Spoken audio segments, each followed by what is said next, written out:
چیز ثابت ہوئی کہ مغفرت تامہ کے لیے ایمان بھی ضروری ہے اور اعمال صالحہ بھی ضروری ہے۔ اگر ایک بندے کا ایمان ہی نہ ہو، اس کی تو بات ہی ختم ہوگی نا، کہ ایمان کے بغیر تو کوئی عمل خیر ہے ہی۔ لیکن اگر ساتھ اعمال صالحہ نہ ہو، تب بھی اس نے ایمان کا نور بھی عطا فرمایا اور اعمال صالحہ کی سعادتیں بھی عطا فرمایا۔ اب فرمایا کلما رزقوا منها من ثمرۃ رزقا، کلما جب بھی رزقوا کو رزق دیے جائیں گے، منها اس سے، یعنی ان جنتوں سے۔ دیکھیں رزقوا جو ہے نا، یہ ماضی کا صیغہ ہے، لفظی معنی ہے جب بھی انہیں رزق دیا گیا، جبکہ تذکرہ آنے والے حالات کا ہے۔ تو عرب یہ کہتے ہیں کہ جس چیز کا ہونا یقینی ہوتا ہے، اگرچہ وہ مستقبل میں ہو، اسے ماضی سے تعبیر کر دیا جاتا ہے۔ وہ اللہ پاک فرماتا ہے میرے بندو، تم یہ سمجھو کہ تمہیں یہ چیزیں عطا کر دی گئی جنہوں نے یہ کام کیے۔ روزے کو ملا، انہیں رزق دیا جائے گا اس سے، من ثمرات، پھلوں کا، رزق رزق۔ قالوا وہ کہیں گے ھذا الذی، ھذا یہ، الذی وہی ہے جو رزقنا ہم رزق دیے گئے، من قبل اس سے پہلے۔ انہیں جب بھی رزق دیا جائے گا تو وہ کہیں گے کہ ہمیں اس سے پہلے بھی یہ رزق دیا گیا تھا۔ صورتحال کیا ہوگی؟ وَأُتُوا بِهِ مُتَشَابِهًا، وَأُتُوا، اور انہیں دیے جائیں گے، یہی اس کے ساتھ کیا انہیں دیا جائے گا وہ چیز متشابہہ جو ایک دوسرے کے متشابہ ہو۔ اچھا اب اس میں دو طور ہیں۔ ایک طور یہ ہے کہ انہیں مشابہ رزق دیا جائے گا، یا تو اس سے مراد یہ ہے کہ جو آخرت کا رزق ہوگا وہ دنیا کے رزق کے مشابہ ہوگا۔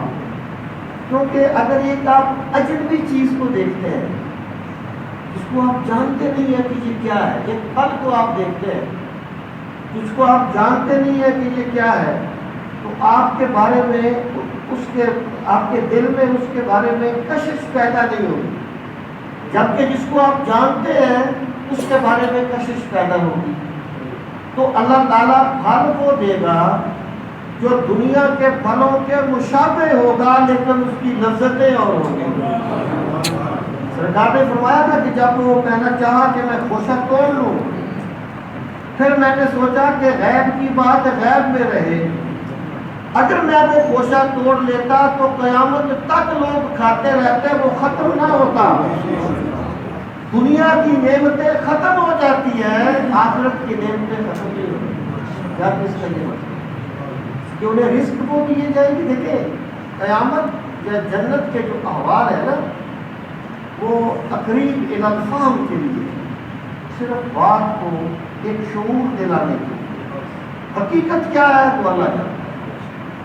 اگر آپ اس چیز کو سمجھیں، آگے میں عرض کرتا ہوں کہ جنت کی نعمتیں جس طرح 2 سال کے بچے کو آپ زندگی کے اتار چڑھاؤ نہیں سمجھا سکتے، اس طرح جنت کی لذتوں کو دنیا میں نہیں سمجھا جا سکتا۔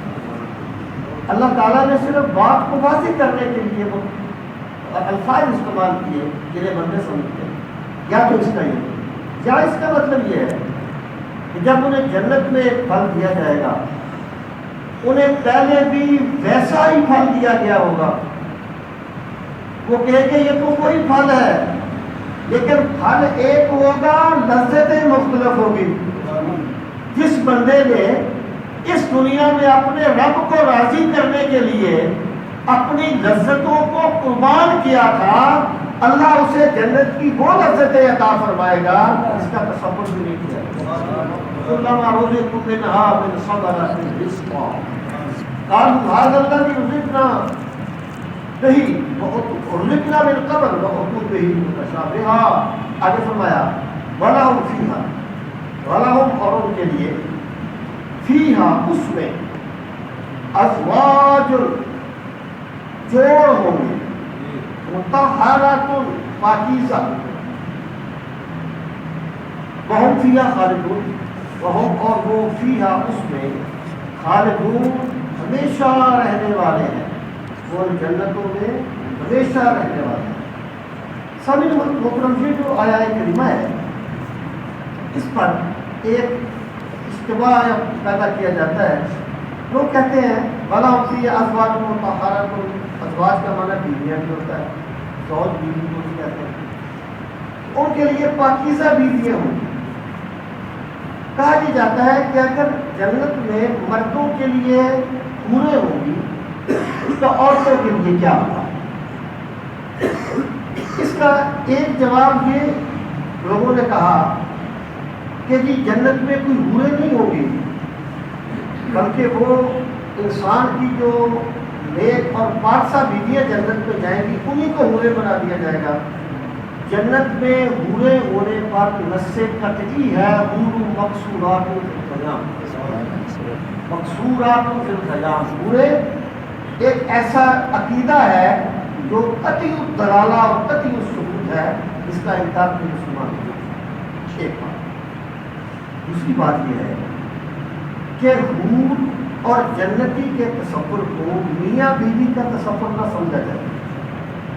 پہلی بات یہ ہے کہ زوج کا جو لفظ ہے، اس بات پر غور فرمانا، زوج کا جو لفظ ہے یہ صرف بیوی کے لیے نہیں آتا بلکہ یہ جوڑ کے لیے آتا ہے۔ احشروا الذین ظلموا وازواجہم، اور ظالموں کو جمع کرو، ان کے ازواج کو بھی جمع کرو۔ ازواج سے مراد ان کے دوست، ان کے دوست احباب، ان سب کو جمع کرو۔ یہ لفظ یہاں دوست احباب کے معنی میں آیا ہے، یہ جوڑ کے معنی میں آیا ہے۔ تو اس کا مطلب یہ ہے، اگر آپ اس کو ذرا سمپلی لینا چاہیں، دیکھیں جنت میں ایک انسان فرشتوں کی طرح ہوگا۔ رسول کریم صلی اللہ تعالیٰ علیہ وآلہ وسلم کے بدن پاک سے جو پسینہ مبارک نکلتا تھا نا، وہ خوشبودار ہوتا تھا۔ اس کی وجہ کیا تھی؟ اہل جنت کا پسینہ خوشبودار ہوگا، اور اللہ تعالیٰ اہل جنت کو جو کمالات وہاں عطا فرمائے گا اپنے پاک نبی کو مجھ سے بڑھ کے یہاں عطا فرما دیا۔ جنت میں ایک بندہ ان بشری کثافتوں کے ساتھ نہیں ہوگا۔ یہ جو زوجین کا تعلق دنیا میں ہوتا ہے یہ بشریت کا تقاضا ہے۔ اور پھر آپ دیکھیں کہ بشارت دے دیجیے ایمان والوں کو، مجھے بتاؤ ایمان والوں میں عورتیں شامل نہیں ہیں؟ پھل دیے جائیں گے ان کو، کیا ان میں عورتیں شامل نہیں ہیں؟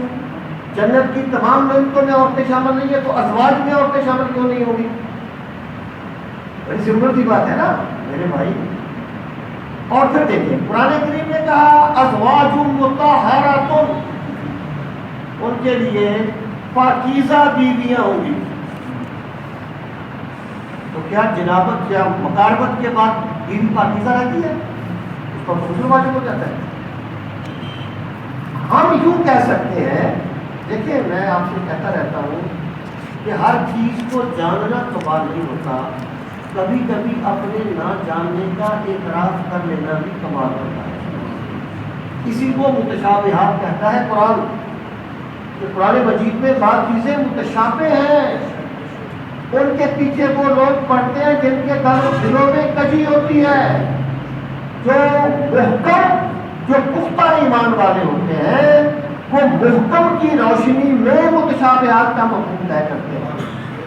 تو میرے بھائی یہاں پر ازواج سے مراد میاں بیوی کا تعلق نہیں ہے، بلکہ جوڑ ہوں گے جنت میں ملاطفت کے لیے یا ان کو خوش کرنے کے لیے، عورتوں کے لیے بھی ہوں گے مردوں کے لیے بھی ہوں گے۔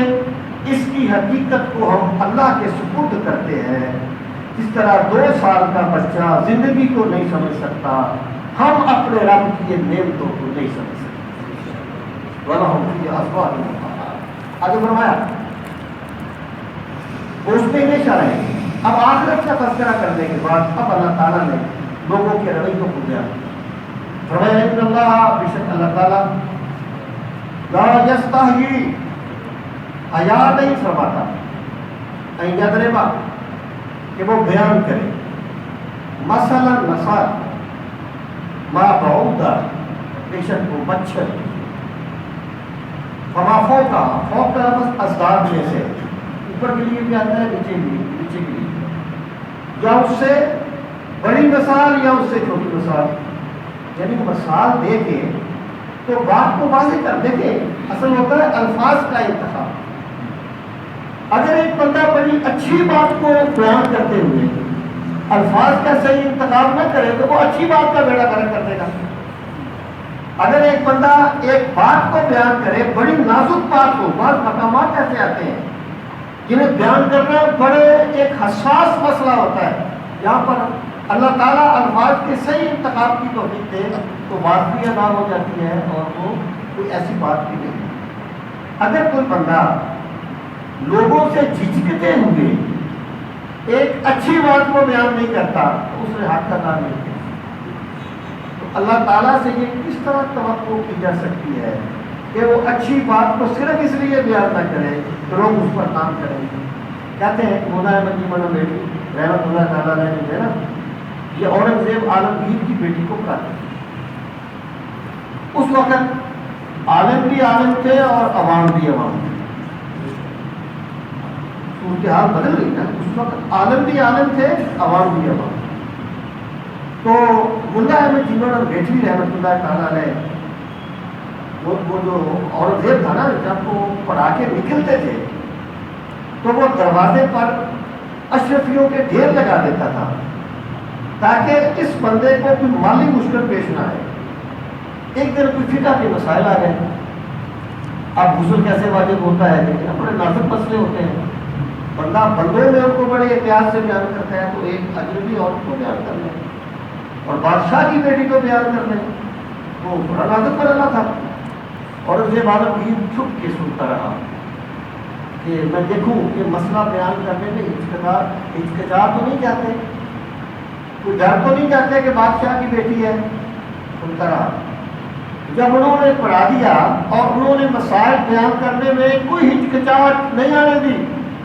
تو وہ اندر آ گیا عورت سے کہنے لگا اگر آج آپ مسئلہ بیان نہ کرتے ڈر جاتے تو میں تمہارا سر اڑا دیتا انہوں نے اپنے مسلح کی نیچے سے خنجر نکالا انہوں نے اگر تم آ کے مجھے کہتے نا بیٹی کو کیا پڑھا رہے ہو میں تمہارا سر اڑا دیتا یہ بات ہوتی ہے حق بات کو بیان کرنا تو اللہ تعالیٰ نے قرآن مجید میں مثالیں بیان کی مکھی کی مثال دی کہ اگر مکھی اور سے چھین لے کوئی چیز تو واپس نہیں لے سکتی انہوں نے کہا یہ کیا بات ہوئی اللہ تعالیٰ اتنی چھوٹی چھوٹی چیزوں کی مثالیں بیان کرتا ہے اللہ تعالیٰ اس چیز کو بیان فرمایا اللہ تعالیٰ حیا نہیں فرماتا ہے کہ اگر ماما ہوگا ماما کو کہا کہ وہ مچھر کی مثال بیان کرے گا اس سے چھوٹی چیز کی مثال اب رزلٹ کیا ہوگا نتیجہ کیا ہوگا دیکھیں بات ایک ہوتی ہے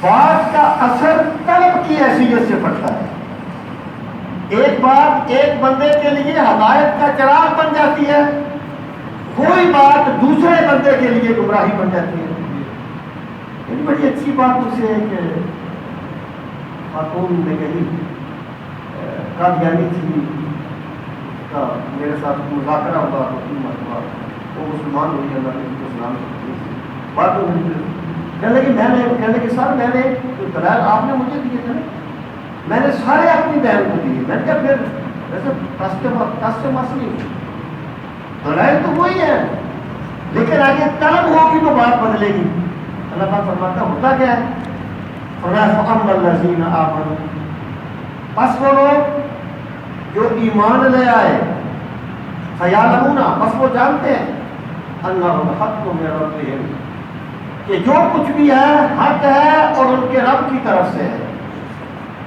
یعنی ایمان والے جو ہیں ہر بات کو اپنے رب کا عطیہ سمجھتے ہیں کہ یہ ہمارے رب کی بات ہے ہمارے رب کا کلام ہے وَأَمَّا الَّذِينَ كَفَرُوا اور وہ لوگ جنہوں نے کفر کیا فَيَقُولُونَ بس وہ کہتے ہیں مَاذَا أَرَادَ اللَّهُ بِهَذَا مَثَلًا اللہ نے اس مثال سے کس چیز کا ارادہ فرمایا اس بات کا کیا مقصد تھا یہ بات کیوں بیان کر دی گئی یعنی بات ایک ہے ایمان والوں کے ایمان بڑھ گئے اور جو ضدی تھے وہ اپنے کفر میں اور آگے چلے گئے.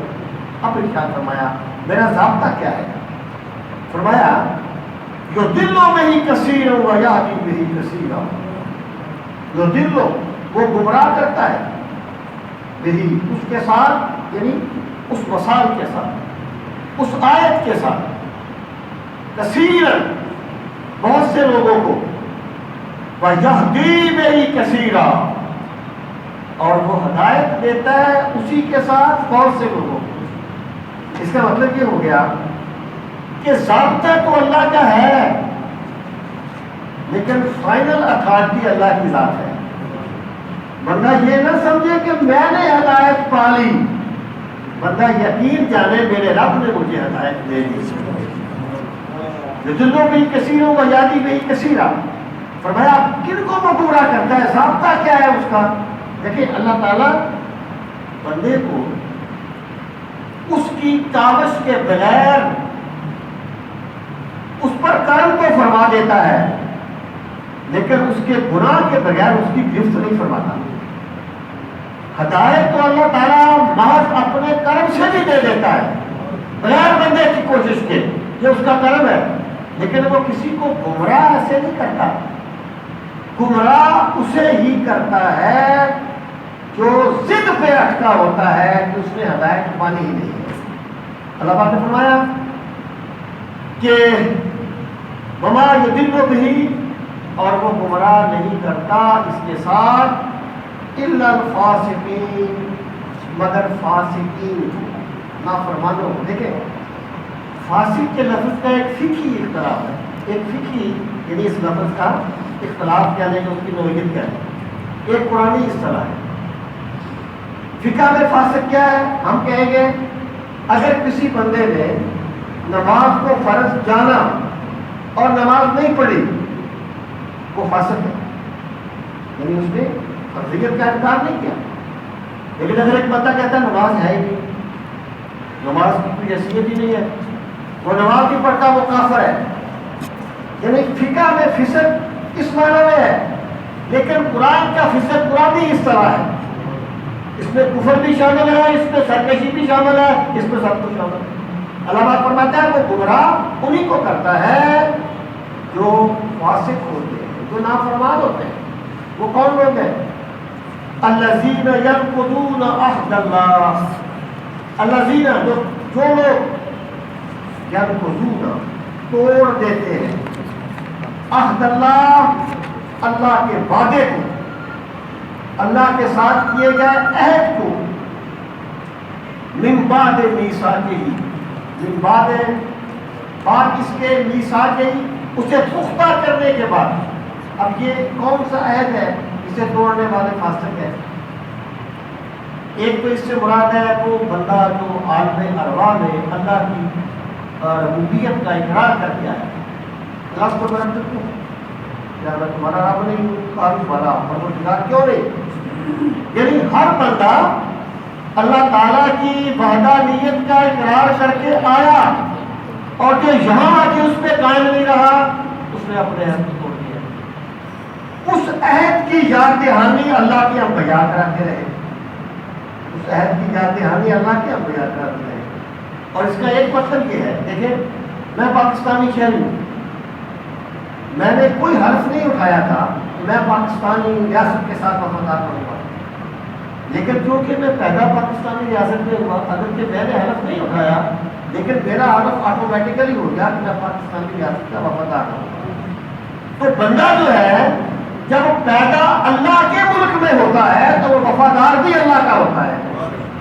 یعنی اگرچہ اس نے کوئی عہد اس طرح نہیں لیا، اس کو کہتے ہیں سکوت عہد. یہاں ساری چیزیں خبر اللہ پاک فرماتا ہے وہ اللہ کے وعدے کو پختہ کرنے کے بعد توڑ دیتے ہیں. وَيَقْطَعُونَ مَا أَمَرَ اللَّهُ بِهِ أَن يُوصَلَ، وَيَقْطَعُونَ اور وہ کاٹ دیتے ہیں مَا أَمَرَ اللَّهُ جس کا اللہ نے حکم دیا نہیں ساتھ اس کے، أَن يُوصَلَ کہ اسے جوڑا جائے، صلہ رہی. یعنی اللہ تعالیٰ نے جن تعلقات کو جوڑنے کا حکم دیا وہ اسے توڑ دیتے ہیں. اور رسول رسول کریم صلی اللہ علیہ وسلم نے فرمایا کہ میرے رب نے مجھے 9 باتوں کا حکم دیا. ان میں سے ایک بات یہ ہے کہ ان اصلا من قطعنی، جو بندہ مجھ سے تعلق توڑے میں اس سے تعلق جوڑوں. یہ اپنی ضد کو پیچھے کر کے حکم الہی سمجھتے ہوئے تعلقات بچانے کی کوشش کرنا، یہ ایمان کی علامت ہے. اور جو بندے عہد کو توڑ دیتے ہیں، اللہ فرماتا ہے وہ فاسق ہیں، ہم ان پر گمراہی مسلط کر دیتے ہیں. يَفْعَلُونَ مَا أَمَرَ اللَّهُ بِهِ أَن يُفْعَلَ وَيُفْسِدُونَ فِي الْأَرْضِ، اور وہ فساد پیدا کرتے ہیں زمین میں. جب یعنی انا پرستی آئے گی تو پھر فساد آئے گا. جب ایک بندہ جو ہے وہ انا پرستی کے راستے پر چلے گا پھر وہ فساد پیدا کرے گا، اور وہ بندے زمین میں فساد پیدا کرتے ہیں. اور یہ فساد پیدا کرنا کسی بھی طریقے سے، یہ کوئی صرف معاشرت کی برائی نہیں ہے کہ بندہ یہ کہے کہ ٹھیک ہے یہ میں نے معاشرت کی برائی کی لیکن میں بڑا نیک ہوں لیکن میں نے کبھی تہجد نہیں چھوڑی. تو بھائی جس کی اللہ تہجد قبول کرتا ہے اللہ اسے امر قائم کرنے والا بنا دیتا ہے. رسول کریم علیہ السلام نے فرمایا تھا کہ لوگوں کیا میں تمہیں وہ عمل نہ بتاؤں جو نماز اور روزے سے افضل ہے؟ تو صحابہ کرام نے کہا یا رسول اللہ صلی اللہ علیہ وسلم بتائیے. آپ نے فرمایا 2 لڑے ہوئے میں صلح کروا دینا اللہ کو نماز سے زیادہ پسند ہے. کیونکہ نماز ذاتی عمل ہے، اس سے معاشرت کا معاشرہ سمجھتا ہے. اور پھر فرمایا والفساد ذات البین ینہا کا، اور 2 بندوں میں فساد پیدا کر دینا ایمان کو جڑ سے پھیر دیتا ہے. وَيُفْسِدُونَ فِي الْأَرْضِ، وہ اللہ کی زمین میں فساد پیدا کرتے ہیں. ارشاد فرمایا اولئک هم الخاسرون. دیکھیے بندہ جو ہے نا کبھی بھی اپنا نقصان نہیں چاہتا، بندہ ہمیشہ اپنا نقصان چاہتا ہے. اور انسان بنیادی طور پہ اپنے مفاد سے نکل ہی نہیں سکتا. اس سب کے بارے میں فرمایا رحمۃ اللہ تعالیٰ نے فرماتے ہیں دیکھو لوگوں کے رویے دیکھو. ایک بندہ کہتا ہے کہ یار میں یہ کام کسی مقصد کے لیے نہیں کر رہا، میں صرف اللہ کی رضا کے لیے کر رہا ہوں. تو آپ نے فرمایا اس سے پوچھو اللہ کی رضا کوئی مقصد نہیں ہے؟ اللہ کی رضا تو سب سے بڑا مقصد ہے نا. تو بندہ جو ہے اپنی ذات کا فائدہ چاہتا ہے. اللہ فرماتا ہے جو میرے عہد کو توڑ دے، جو زمین میں فساد پیدا کرے، جو قطع تعلقی کرے، اولئک هم الخاسرون، یہی وہ لوگ ہیں جو اپنے آپ کو تباہ کرنے والے ہیں، اپنے تباہی کے راستے پر چلنے والے ہیں. کیف تکفرون باللہ وکنتم امواتا فاحیاکم ثم یمیتکم ثم یحییکم. بندہ جس کی طاقت کو مانتا ہے نا اس کی بات کو مانتا ہے. بندے کو پتا ہو نا کہ بندہ طاقتور ہے، بندہ اس کی بات کو مانتا ہے. یا اللہ تعالیٰ نے اپنی طاقت کو بیان فرمایا. کیفا، کس طرح؟ تکفرون باللہ، تم اللہ کا کفر کرو گے، اللہ کا انکار کرو گے. وکنتم امواتا، اور تم مردہ تھے، حالت عدم مراد ہے. فاحیاکم، اس نے تمہیں زندہ کیا، اس نے تمہیں زندگی دی. اس نے تمہیں زندگی تم سے پوچھ کر نہیں دی تھی، تمہاری مرضی کے مطابق نہیں دی تھی. تم اس کے سامنے بے بس ہو. بندہ نہ دنیا میں آنے میں اختیار رکھتا ہے نہ دنیا سے جانے میں اختیار رکھتا ہے. تو بندے کو چاہیے کہ درمیان میں بھی اپنے آپ کو بے اختیار کر لے، بہت اچھا رہے گا. صوفیہ کہتے ہیں نا کہ مومن اس طرح ہوتا ہے جس طرح فساد کے ہاتھ میں مردہ ہوتا ہے، جدھر چاہتا ہے پلٹتا ہے. تو بندہ اللہ کے سامنے اس طرح جھکتا ہے. کئی تکفرون باللہ وکنتم امواتا، تم مردہ تھے.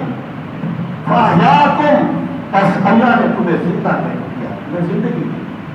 ثم یمیتکم، پھر وہ تمہیں مار دے گا.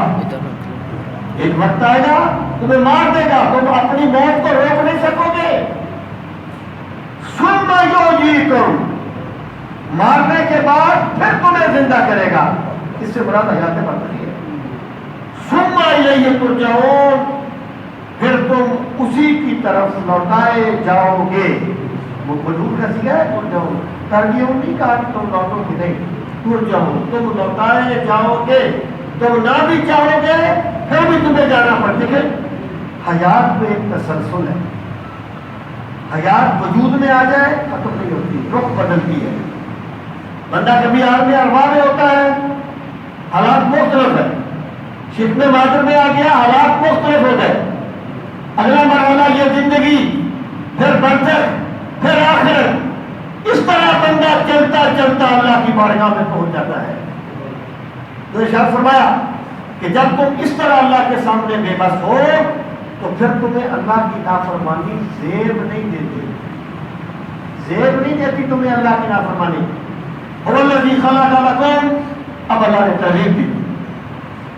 بندہ جس کو اپنا موثر مان لینا اس کی بھی بات مان لیتا ہے. دیکھیے بات کو وعدے کرنے کا ایک اسلوب نہیں ہوتا. کبھی دلیل سے بات کی جاتی ہے، کبھی پیار سے بات کی جاتی ہے، کبھی ڈانٹا جاتا ہے. مختلف اسلوب ہوتے ہیں. اللہ تعالیٰ ہر طریقے سے اپنے بندوں کے حق واضح کرتا ہے. فرمایا هو الذی، وہ وہی ہے کس نے بنایا تمہارے لیے ما فی الارض، جو کچھ زمین میں ہے، جمیعا، سارے کا سارا. لوگوں تمہارا رب وہی رب ہے جس نے پوری کائنات کو تمہاری خدمت کے لیے پیدا کیا ہے. اگر قرآن کریم یہ واضح نہ کرتا کہ پہاڑ تیرے رب نہیں ہے، تیری خدمت کے لیے ہے، زمین تیرا دیوتا نہیں، تیری خدمت کے لیے ہے، تو سائنس کی بنیادیں کبھی نہ رکھی جاتی. یہ تسخیر کائنات قرآن کریم کا فیض ہے جو سرکار مدینہ کے صدقے سے ملا ہے کہ کائنات تمہاری معبود نہیں ہے، سورج تمہارا معبود نہیں، چاند تمہارا معبود نہیں. اللہ نے سب کچھ تمہاری خدمت کے لیے پیدا کیا ہے. نہ تو زمین کے لیے ہے نہ آسمان کے لیے، جہاں ہے تیرے لیے، تو نہیں جہاں کے لیے. اور رہے گا راضی نیل و فرات میں کب تک، تیرا سفینہ کے ہے بحر بے قرار کے لیے. تجھے اللہ نے کائنات تیرے لیے بنائی ہے لیکن تجھے اس نے اپنے لیے بنایا. والذی خلق لکم ما فی الارض جمیعا. اور یہی چیز، یہ اس پر دلیل ہے کہ اشجار میں اصل اباحت ہے. اشجار میں اصل اباحت ہے. جس چیز کو حرام کر دیا جائے وہ حرام ہوگی ورنہ وہ حلال ہوگی. ارشاد فرمایا اس نے سب کچھ تمہارے لیے پیدا کیا. ثم استوى الى السماء، پھر اس نے قصد فرمایا آسمان کا. فسواهن سبع سماوات، بس اس نے برابر کر دیے 7 آسمان. یعنی زمین کی تخلیق کے بعد زمین بنائی پہلے گئی، اس کا بچھانا بعد میں ہوا. اور فرمایا پھر اس نے زمین آسمان کی طرف ارادہ فرمایا، 7 آسمان بنا دیے، 7 آسمان بنا دیے. وَهُوَ بِكُلِّ شَيْءٍ عَلِيمٌ. اور اللہ ہر شے کو خوب جاننے والا ہے کہ اس نے کائنات کیسے بنانی ہے، اس نے بندوں کو کیسے بنانا ہے. اب ارشاد فرمایا اگلے رکوع میں حضرت آدم کی تخلیق کا ذکر ہے. اس کا کیا ربط ہے یہاں؟ یا تو آپ خود کہیے کہ جب اللہ تعالیٰ نے پچھلے رکوع میں انسان کو حکم دیا اعبدوا ربکم الذی خلقکم، عبادت کرو اپنے رب کی، پھر عبادت کرنے کے ضمن میں اپنی قدرت کو بیان کیا، عبادت کے انجام کو بیان کیا، اپنی نعمتوں کو بیان کیا. اور یہاں اللہ پاک نے انسان کی تخلیق کے اعتبار سے جو شرف انسان کو دیا ہے اس کو بیان کیا کہ بندے اللہ کی عبادت کر، کیونکہ تیرا رب اتنا قریب ہے. جب اس نے پوری کائنات کو بنایا تھا تو اس نے کن کہہ کے بنایا تھا. اذا قضى امرا فانما يقول له كن فيكون. جب وہ کہتا ہے ہو جا تو وہ ہو جاتا ہے. اس نے پوری کائنات کو کن کہہ کے بنایا. لیکن جب تجھے بنایا تھا تو وہ فرماتا ہے خلقتہ بیدی، میں نے اسے اپنے قدرت کے دونوں ہاتھوں سے پیدا کیا۔ جس رب نے تجھ کو اتنا کرم کیا ہے اس کی بندگی کیا کر، اس کی عبادت کیا کر۔ یا وہاں فرمایا تھا یا ایھا الناس اعبدوا ربکم الذی خلقکم، اے ایمان والو عبادت کرو اس رب کی جس نے تمہیں پیدا کیا۔ وہ جو تخلیق تھی نا اس کی تفصیل یہاں پر بیان فرما دی۔ ارشاد فرمایا وَإِذْ قَالَ رَبُّكَ لِلْمَلَائِكَةِ، وَإِذْ اور جب قال کہا ربک تیرے رب نے، اے کملی والے جب تیرے رب نے کہا، یہ جو نسبت ہے نا، ایک تو ہے نا اللہ تعالیٰ ہر چیز کا رب ہے، لیکن یہ نسبت محبت ہے۔ میرے محبوب جب تیرے رب نے کہا، مطلب کیا ہے کہ رب تو وہ پوری کائنات کا ہے، لیکن ربوبیت کا جو تعلق کملی والے تیرے ساتھ ہے نا وہ کسی اور کے ساتھ ہے۔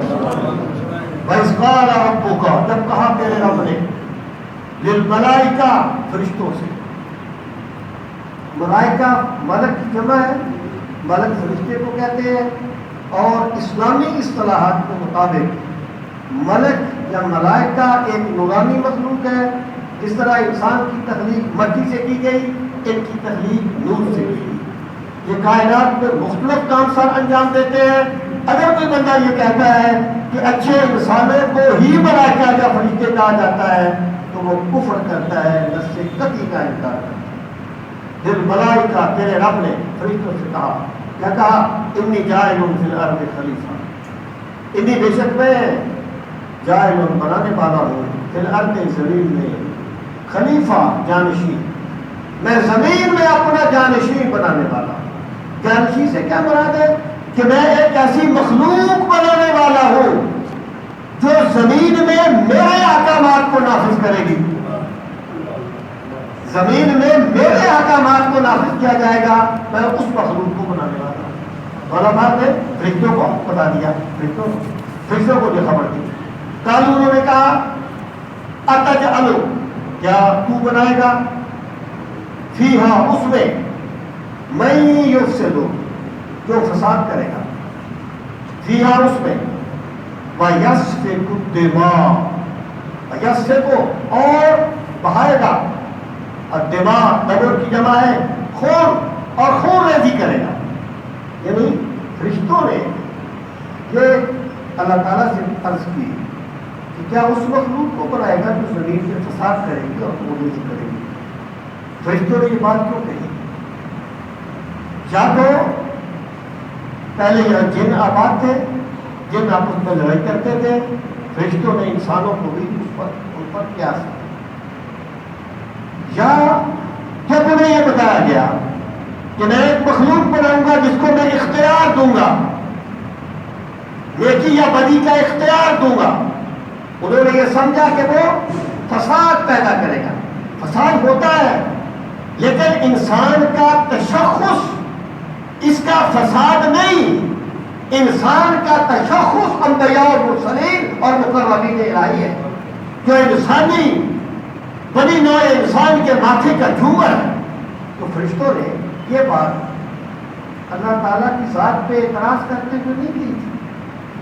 وہ کہتے ہیں فرشتوں نے حسد کیا تھا، حسد انسانی بیماری ہے، فرشتے پاک ہیں حسد سے، حسد نہیں کیا تھا، انہوں نے جو سمجھا وہ کہہ دیا۔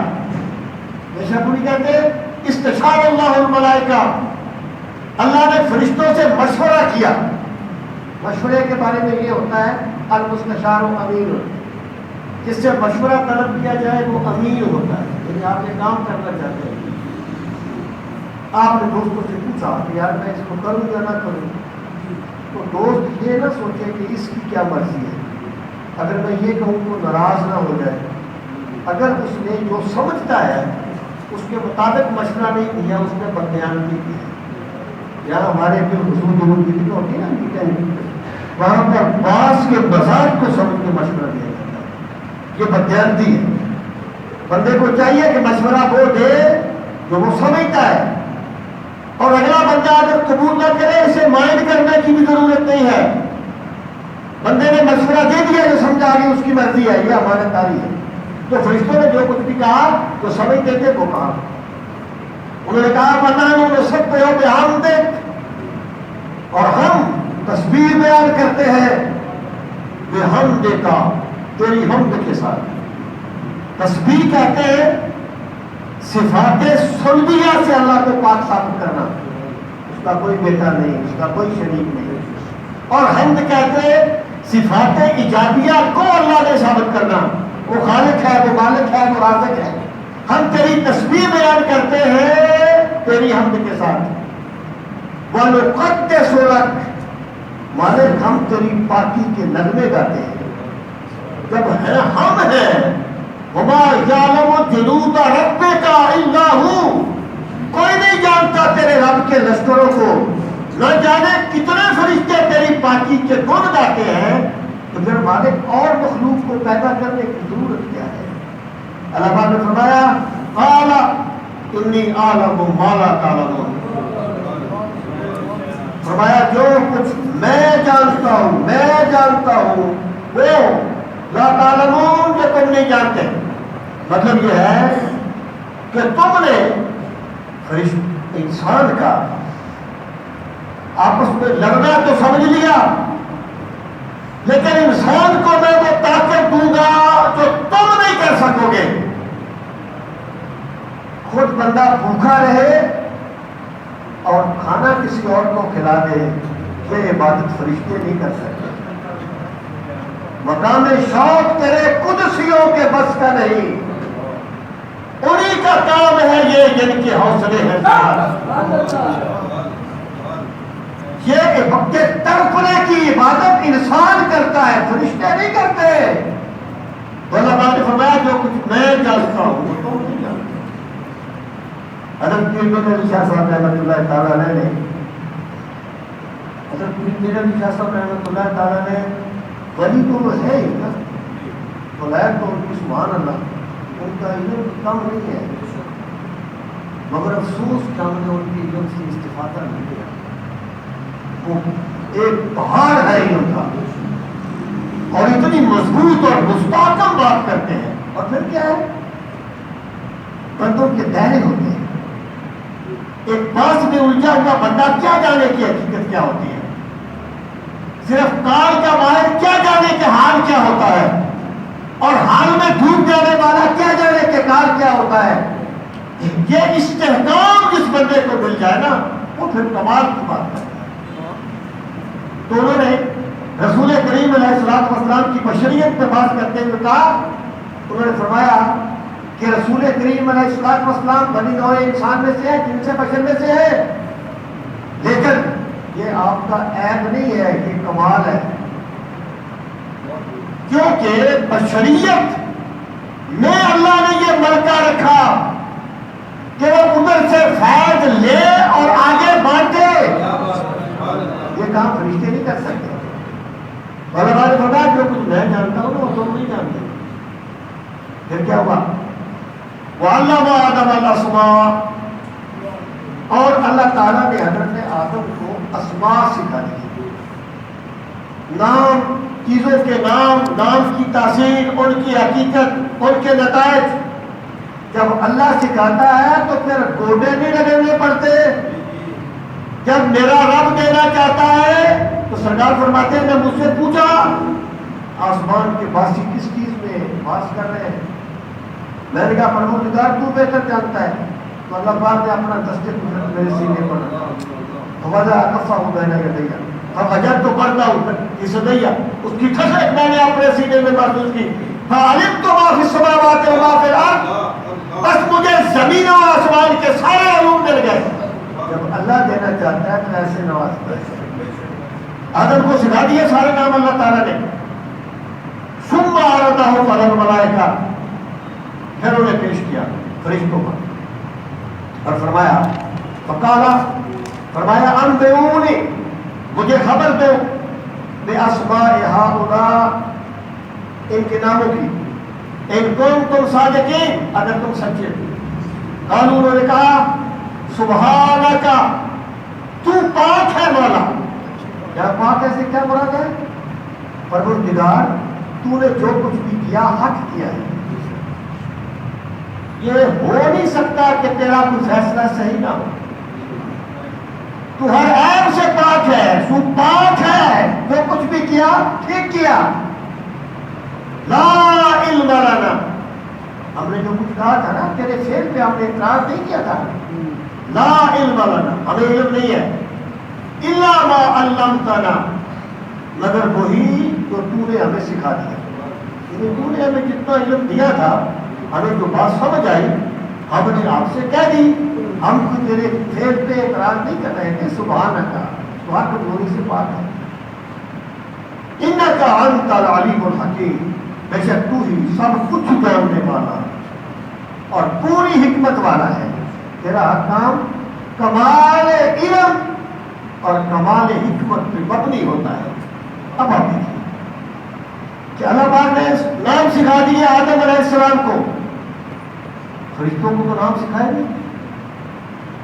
تو حضرت آدم کو سکھا دیے، فرشتوں کو سکھائے نہیں. پھر فرشتوں کو نام نہ آنا حضرت آدم کی افضلیت کا سبب کیسے بن گیا؟ اسے کہتے ہیں ایسا نہیں تھا کہ اللہ تعالیٰ نے حضرت آدم کو نام کسی خلوت میں بتائے تھے. نام تو بتائے تھے بچپن میں، وہاں فرشتے بھی تھے، حضرت آدم بھی تھے، لیکن فرشتوں کے پاس علم کا وہ ملکہ نہیں تھا جو حضرت آدم کو دیا گیا تھا. اللہ پاک نے فرمایا ہم نے اپنی خلافت کے لیے آدم کو اس لیے استعمال کیا، اس لیے ہم نے اختیار کیا ہے کہ ہم نے انہیں وہ علم کا ملکہ عطا کیا ہے جو تمہیں نہیں دیا گیا. اگر تم بتائیے کہ ہمیں کیوں نہیں دیا گیا، تو پھر تو یہی بات ہے کہ فلاں کو کیوں نہیں دیا گیا، فلاں کو کیوں نہیں دیا گیا. جب وہ حکیم ہے تو وہ بہتر جانتا ہے اس نے یہ کام کیا کرنا ہے، کس کو دینا ہے، کس کو نہیں دینا. انک انت العلیم الحکیم. قال یا آدم، اللہ تعالیٰ نے فرمایا اے آدم، انبئ ہو، امر کا سیدھا ہے انبئ، خبر دیجئے انہیں باسمائہم، ان کے ناموں کی، ان کائنات کی جو چیزیں ہیں ان کے نام سنائیے انہیں. فلما انبأہم، پس جب اس نے خبر دے دی انہیں باسمائہم، ان کے ناموں کی. قال، اللہ پاک نے فرمایا الم اقل لکم، حمزہ استفہام کا کیا، لم اقل، میں نے نہیں کہا تھا، لکم تمہیں، انی عالم، بے شک میں جانتا ہوں، غیب السماوات والارض، زمین و آسمان کے تمام غیب، یعنی جو حقائق تم سے مخفی ہے انہیں میں جانتا ہوں. تم صرف ظاہر کو دیکھتے ہو اور میں ہر چیز کے باطن کو بھی دیکھتا ہوں. وعلم، اور میں جانتا ہوں، ما تبدون وما کنتم تکتمون، جو کچھ تم ظاہر کرتے ہو اور جو کچھ تم چھپاتے ہو. یعنی میں تمہارے ظاہر کو بھی جانتا ہوں، میں باطن کو بھی جانتا ہوں، کوئی چیز مجھ سے مخفی نہیں ہے. اس لیے لوگوں، اس لیے اے فرشتوں، جو کچھ بھی میں نے کیا ہے وہ صحیح کیا ہے. اس میں ایک چیز یہ ثابت ہوتی ہے کہ بندے پر یہ بندے کے لیے ممکن نہیں ہے کہ وہ اللہ تعالیٰ کے ہر کام کی حکمت کو جانے. اگر بندے کو کسی چیز کی حکمت سمجھ نہ آئے تو وہ اللہ تعالیٰ کے بارے میں بدگمان نہ ہو، بلکہ وہ اسے حکمت الہی کے سپرد کر دے. بھئی یہ کام اللہ نے کیا ہے، اگرچہ مجھے سمجھ نہیں آیا کہ کیوں ہوا ہے، لیکن اللہ جو کچھ بھی کرتا ہے ٹھیک کرتا ہے اور بہتر کرتا ہے. اس بندے نے اپنے معاملات کو اللہ کے سپرد کر دیا، وہ اس جنت سے پہلے کسی دنیا میں جنت پا لیتا ہے. یہ تو قرآن نے کس طرح سوال تمہارے فَأَفْوِضُ أَمْرِي إِلَى اللَّهِ، کہ میں اپنے معاملات اللہ کے سپرد کرتا ہوں. بندہ خود خدا نہ بنے، بندہ خود کائنات کو چلانے کی کوشش نہ کرے. بندے کا کام ہے کوشش کرنا، پھر سب کچھ کو جو خدا کے سپرد کر دیتا ہے یہ وہی ایمان کے تقاضوں کو پورا کرنے والا ہے اور وہی ایمان کے راستے پر چلنے والا ہے. وَعَلَمَ مَا تُبْدُونَ وَمَا كُنتُمْ تَكْتُمُونَ، اور میں جانتا ہوں جو کچھ تم ظاہر کرتے ہو اور جو کچھ تم چھپاتے ہو. وَإِذْ قُلْنَا لِلْمَلَائِكَةِ، اور جب ہم نے کہا کہ جو اس کا لفظ ہوتا ہے نا قرآن کریم کے اولی مخاطب تو رسول کریم علیہ السلام کی ذات گرامی ہے. اس سے پہلے اذکر کا فعل معذوف ہوتا ہے, یاد کرے جب یہ بات ہوئی. اللہ فرماتا ہے محبوب اس منظر کو یاد کیجئے جب ہم نے فرشتوں سے یہ کہا تھا, اور اس منظر کو یاد کیجئے جب ہم نے فرشتوں سے کہا تھا کہ آدم کو سجدہ کرو. وَإِذْ قُلْنَا, اور جب ہم نے کہا لِلْمَلَائِکَةِ فرشتوں سے اسجدوا لآدم, اسجدوا ہمارا کا سیکھا ہے سجدہ کرو آدم, فسجدوا بس انہوں نے سجدہ کیا, الا ابلیس مگر ابلیس نے نہیں کیا, ابا اس نے انکار کیا, واستکبر اور اس نے استکبار کیا. تکبر نہیں کہا قرآن نے, استکبار کہا. وکان من الکافرین, اور وہ تھا انکار کرنے والوں میں سے. کیا ہو گیا انکار کرنے والوں. یہاں پر پہلی بات یہ کہ یہ جو سجدہ کہا گیا کہ سجدہ کرو آدم علیہ السلام کو, یہ سجدہ تعظیمی ہے. اور امام رازی یہ کہتے ہیں تفسیر کبیر میں کہ حضرت آدم کو سجدہ اس لیے کرایا گیا لأن قام فی جبہتہ نور محمد, کیونکہ حضرت آدم کی پیشانی میں سرکار مدینہ صلی اللہ علیہ وسلم کا نور جلوہ کرتا, اس لیے سجدہ کروایا گیا. تو یہ جو سجدہ ہے یہ سجدہ تعظیمی ہے, اور یہ پہلی شریعتوں میں جائز تھا. ہماری شریعت میں اس کو حرام کر دیا گیا. اگر کوئی بندہ اب کسی کو سجدہ کرتا ہے وہ شرک نہیں کرتا, حرام کا ارتکاب کرتا ہے. یاد رکھنا اس بات کو. اگر سجدہ تعظیمی شرک ہوتا تو کسی بھی شریعت پہ جائز نہ ہوتا. سجدہ تعظیمی شرک نہیں, کیونکہ شرک وہ کام بنتا ہے جو کسی کو معبود سمجھ کے کیا جائے. اگر کوئی بندہ کسی مزار کو سجدہ کرتا ہے حرام کرتا ہے, کسی بندے کو کرتا ہے حرام کرتا ہے, لیکن شرک نہیں ہے سجدہ تعظیمی. سجدہ تعظیمی حرام. اب دیکھیے کہ ہم نے فرشتوں سے کہا آدم کو سجدہ کرو, انہوں نے سجدہ کیا مگر ابلیس نے نہیں کیا. ابلیس جو ہے اس کے بارے میں اگرچہ اختلاف ہے, اور اختلاف بہت سی باتوں میں ہوتے ہیں جو بندے بڑی تصویر پڑے گا جانے گے. اختلاف بہت سی باتوں میں ہوتے ہیں, لیکن جمہور کے قول کو لینا چاہیے. اور خدا کے بندوں عقیدوں کی بنیاد شاذ اقبال پہ مت رکھو, نصوص پہ رکھو, جمہور کے قول پہ رکھو. جہاں تک اس کا تعلق ہے تو قرآن کریم میں اس پر نص ہے کہ کان من الجن, کو جنوں میں سے تھا, یعنی حکم کیا گیا تھا فرشتوں کو. فرشتوں نے سجدہ کیا مگر ابلیس نے نہیں کیا. ابلیس فرشتہ نہیں تھا, ابلیس جنوں میں سے تھا. فرشتہ تو غیر معصوم ہوتا ہے, اور فرشتوں میں تو گناہ کا ملکہ ہی نہیں ہوتا. فرشتوں میں اللہ کی نافرمانی کا ملکہ نہیں ہوتا. یہی وجہ ہے کہ وہ پوری زندگی ایک قوم پہ کھڑے ہو کے عبادت کرتے رہے. بندہ جو گناہ کر کے توبہ کرتا ہے اس کا مقام اس سے زیادہ ہوتا ہے. اور یہ اہل سنت کے عقائد میں سے ہے کہ عام مومنوں کا مقام عام فرشتوں سے زیادہ ہے. تو ابلیس فرشتوں میں سے نہیں تھا, جنوں میں سے. اسے یہ پھر یہ سوال کہ کیوں وہ کیسے شامل ہو گیا. تو بڑی سمپل سی بات ہے. یہ کہنا کو چپے چپے میں سجدہ کرنا, یہ ویسے پڑھائی کی کہانی ہے. ملائکہ کا استاد تھا, سب بڑی کہانی ہے, کوئی اس کی حقیقت نہیں ہے. فرشتوں کے ساتھ عبادت کرتا تھا, فرشتوں کا استاد نہیں تھا کہ چپے چپے والی بات بھی کسی نے گھڑی ہے ایسی چل رہی ہے. بات یہ تھی کہ یہ فرشتوں کے ساتھ عبادت کرتا تھا. اب مجھے بتائیے کہ ایک فرض کرے ایک جگہ پر بھی بڑے شیخ بیٹھے ہیں, ایک بندہ آئے, شیخ اس کے احترام میں کھڑا ہو جائے تو کیا مریدوں پر بدرجہ اولا لازم نہیں ہوگا کہ کھڑے ہو؟ تو یہ بھی تمام حکم میں شامل ہو گیا تھا، اس نے انکار کر دیا سجدہ کرنے سے.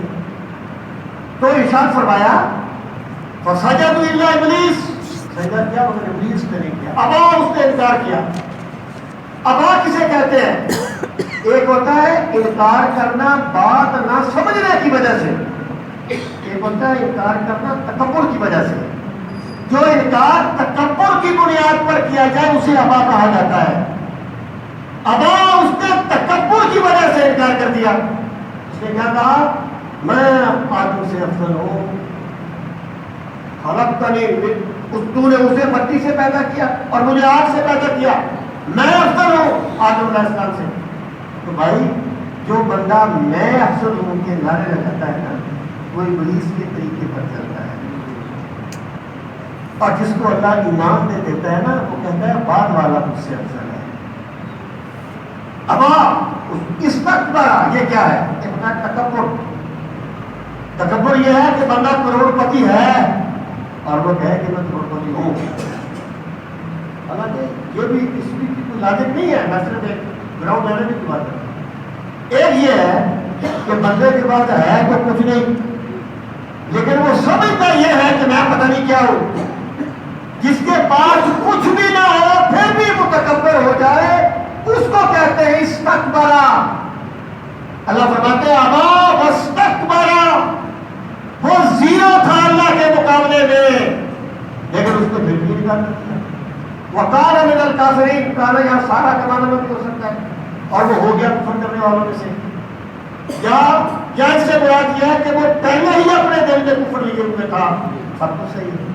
اب آپ دیکھیے کہ حضرت آدم علیہ السلام نے، یاد ذکر آئے گا، اس درخت میں سے کھا لیا. اور قرآن مجید یہ کہتا ہے کہ فنسیا ولم نجد لہ عزما. آدم علیہ السلام بھول گئے، ہم نے ان کا عزم نہیں پایا. جو بندے یہ کہتے ہیں نا، یہاں اس سے مراد یہ ہے کہ وہ صاحب عظیمت نہیں تھے، وہ اللہ کے انتخاب پہ اعتراض کرتے ہیں. اس کو اللہ نے اپنا پیغمبر بنا دیا مگر وہ صاحب عظیمت نہیں تھا. کیسے آپ کہہ سکتے ہیں وہ صاحب عظیمت نہیں تھے؟ مطلب یہ ہے کہ بھول گئے، ہم ان کا ارادہ نہیں تھا، لیکن اس کے باوجود بھی اللہ سے گر گڑا کے معافی مانگتے ہیں. اور شیطان کیا ہے کہ غلطی ہو گئی، اپنی غلطی کو مانا نہیں ہے، اپنی غلطی پہ ڈٹ گیا ہے، اسے صحیح ثابت کرنے کی کوشش کرتا ہے. تو جو بندہ اپنی غلطی پہ ڈٹ جائے، اپنی غلطی کو درست ثابت کرنے کی کوشش کرے، وہ شیطان کے راستے پر چل رہا ہے. اور جو بندہ اگر کبھی غلطی ہو جائے، اللہ تعالیٰ سے توبہ کرے، گر گڑائے، تو اس نے ایک بندہ مومن کے راستہ ایک ہے. ساتھ فرمایا وقلنا، اور ہم نے کہا یا آدم اسکن، اے آدم تو ٹھہر، سکونت اختیار کر، انت تو وزوجک، اور تیری بیوی، الجنت، جنت میں، تم اور تمہاری بیوی جنت میں رہو، جنت میں ٹھہرو. روایات میں آتا ہے کہ جب حضرت آدم علیہ السلام نے، لوگ کہتے ہیں نا بیوی کو ان کا نکاح کس نے پڑھایا تھا، یہ جب اللہ نے کہہ دیا تمہاری بیوی ہے تو بیوی ہوگی ڈاکٹر صاحب. روایات میں آتا ہے کہ جب مقابلت کرنا چاہیے تو اللہ تعالیٰ نے فرمایا کہ پہلے ان کا مار تو ادا کرو. اس کی بابت مار کیا ہے؟ فرمایا میرے آخری نبی پہ 10 مرتبہ ڈوٹے پاک. یہ روایت ہے. تو ارشاد فرمایا کہ اللہ تعالیٰ نے فرمایا تو تمہاری بیوی جنت میں جا رہے وَقُلَا، اور کھاؤ منہا، اس سے، رغداً، بغیر کسی رکاوٹ کے، ہے سو شئتما، یہاں سے بھی تم دونوں چاہو، جنت کی نعمتوں میں سے یہاں سے بھی چاہو، کھاؤ. وَلَا تَقْرَبَا هَٰذِهِ الشَّجَرَةَ، لا تقربا، قریب نہ جانا، هَٰذِهِ الشَّجَرَةَ، اس درخت کی. وہ درخت اگر دیکھیں قرآن کریم کنسیپٹ کلیئر کرتا ہے. بات کو جو نام شان کے جو ہوتے ہیں نا پوچھ رافیاں، وہ قرآن اسلوب میں نہیں ہے. وہ درخت کون سا تھا؟ جب اللہ نے نہیں بتایا تو انہیں ضرور جاننا ہے تو کون سا کرنا ہے. بنی اسرائیل کی جو روایات آ گئی تو قرآن کے مخالف نہیں ہے، اس سے بیان کرتے تو کوئی نہیں ہے. وہ دو بھی درخت تھا, گندم کا درخت تھا, بعد کہتے ہیں انگور کا درخت تھا, جو بھی صورتیں آتی. اللہ تعالیٰ نے ایک درخت کے کھانے قریب جانے سے منع کر دیا. وَلَا تَقْرَبَا هَٰذِهِ الشَّجَرَةَ, اس درخت کے قریب نہ جائیے. فَتَكُونَا مِنَ الظَّالِمِينَ, ورنہ تم دونوں ہو جاؤ گے ظلم کرنے والوں میں سے. جب اللہ نے درخت کے پاس جانے سے منع کر دیا, پھر کہا کہ گئے ہو جاؤ گے ظلم کرنے والوں میں سے. اگر بھی بندہ کہے حضرت آدم علیہ السلام تو گئے درخت کے پاس, تو پھر وہ فتقون من الظالمین کی وعید کا کیا بنے گا؟ میرے بھائی گناہ جو ہوتا ہے اس میں قصد ضروری ہے. اس کا مطلب یہ تھا اگر تم گئے قصدن گئے پھر تم گناہ کرنے والوں میں سے ہوگی. حضرت آدم اس درخت کے پاس قصدن نہیں گئے تھے, بلکہ اللہ پاک نے آگے فرمایا فَأَزَلَّهُمُ الشَّيْطَانُ, بس پھسلا دیا انہیں شیطان نے. ذلت کہتے ہیں استرسال الرجل من غیر قصد, بغیر ارادے کے پیر کا پھسل جانا. اس کا مطلب یہ ہے ان کا قصد اس میں شامل نہیں تھا. شیطان نے آ کے اللہ کی سورہ الاعراف میں تفصیل ہے, شیطان نے آ کے اللہ کی قسمیں کہی تھی, بڑا ایک نازک پیغام ہے. ذرا غور فرمانا کہ حضرت ابن عمر رضی اللہ تعالیٰ عنہ کا جو غلام زیادہ نمازیں پڑھتا تھا آپ اس کو آزاد کر دیں, زیادہ نفل پڑھتا تھا آپ اس کو آزاد کر دیں. اب غلاموں نے آزاد ہونے کے لیے نفل پڑھنے شروع کر دیے, آپ اس کو بھی آزاد کر دیں. کسی نے کہا کہ تمہیں دھوکہ دیتے ہیں, انہوں نے فرمایا جو ہمیں اللہ کے نام پہ دھوکہ دیتے ہیں آپ کھانے کے لیے تیار ہیں. بڑی بات ہے, بڑے بند کس کو سمجھ آ جاتی ہے, ہم کھانے کے لیے تھے. جب شیطان نے آ کر اللہ کے نام کی قسمیں کھائی کہ یہ کھاؤ گے تو ہمیشہ تمہیں حیات ابدی مل جائے گی, تو حضرت آدم علیہ السلام نہیں سوچ سکتے تھے کہ اللہ کے نام کی قسم کی جا سکتا ہے. تو یہ تو اس وجہ سے حضرت آدم علیہ السلام نے اس درخت میں سے کھا لیا یا اس کے قریب تھے. اللہ پاک فرماتا ہے فاض اللہ و شیطان, شیطان نے انہیں پھسلا دیا اس سے. فاخرجہما مما کانا فیہ, بس انہیں نکال دیا اس میں سے جس میں وہ دونوں تھے, یعنی جس جنت میں تھے اس میں, اس سے انہیں نتیجہ کر نکال دیا. فقلنا, اور ہم نے کہا اہبطوا بعضکم لبعض عدو, اتر جاؤ تم میں سے بعض کے دشمن ہیں. جہاں بعض کے دشمن ہے سے مراد ہے انسان اور شیطان. یعنی زمین پہ چلے جاؤ تم میں سے بعض کے دشمن ہیں. وَلَكُمْ فِي الْأَرْضِ مُسْتَقَرٌّ, اور تمہارے لیے زمین میں ٹھہرنا ہے. وَمَتَاعٌ, اور فائدہ اٹھانا ہے.